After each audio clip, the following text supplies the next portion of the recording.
Hey everybody, what's going on? So I was just looking through Abacus Data's website, and they've recently updated this.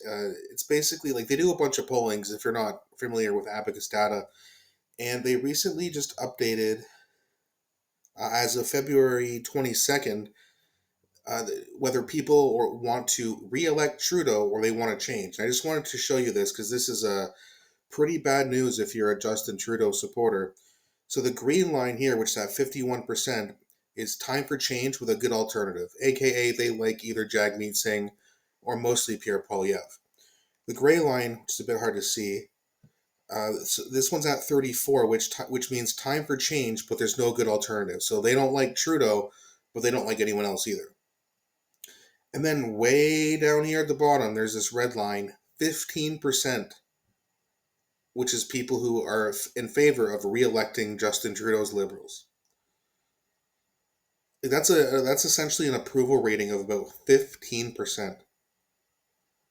That is A, hilarious, and B, great news. And C, very bad news for if you're a Liberal fan. Now, that still doesn't really change anything in terms of when we can have an election. Things still need to happen, of course, as I've explained in previous videos, but the more this clown is in office, the longer people, or the more people are just getting tired of this guy. They're tired of the taxes. They're tired of the crimes. I just heard it earlier today. My dad told me, we were talking a bit earlier, and he told me that there was 7 shootings here in Hamilton this year. We're not even in March. There was 2 yesterday. And no, we don't have a conservative mayor. We have an NDP ideologist as our mayor. Andrea Horwath, who used to be the leader of the NDP party, she is she's now the mayor of Hamilton, and nothing's getting better. More homeless people, no affordable houses, more crime.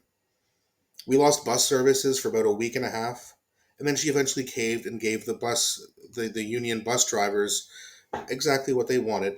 So there was no reason for this strike to happen. She gave them what they wanted anyway, and we just had to suffer. She didn't suffer.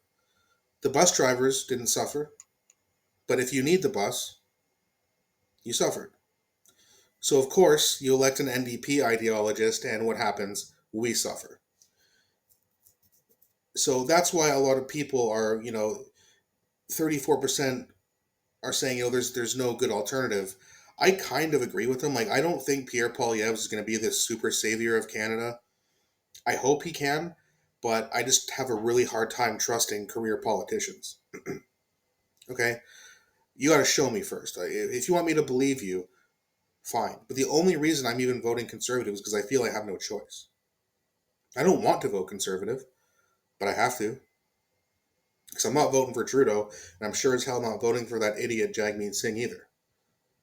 So these policies, these two parties have been so bad, they're forcing someone like me who is not conservative to vote Conservative Party for the first time ever in my life. And that's what Trudeau, that's what Singh, because remember, Singh is still partly in power because he's the one holding this coalition together. Without him standing in the way, we would have an election.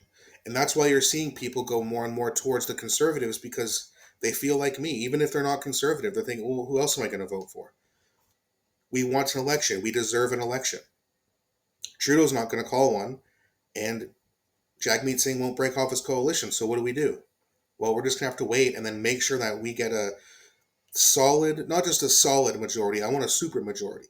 Just to teach those two idiot parties their lessons so that maybe we can have someone to vote for again. The NDP party and the Liberal parties should be good parties, but they're not. They're just woke hypocrites who want to tax the shit out of everybody, and they want to destroy the middle class so that more people become poor, so that more people need the government, giving them more power. And I think a lot of people are starting to see through that, and that's why you're seeing this tiny little number here, 15%. So hopefully we can have an election sooner rather than later, but I don't know. Maybe not. It doesn't look too hopeful. I'm really hoping we can have one this spring, but I don't know. Let me know what you think in the comment section. Do you think we're going to have an election this year, or do you think we're going to be held hostage for another year and a half?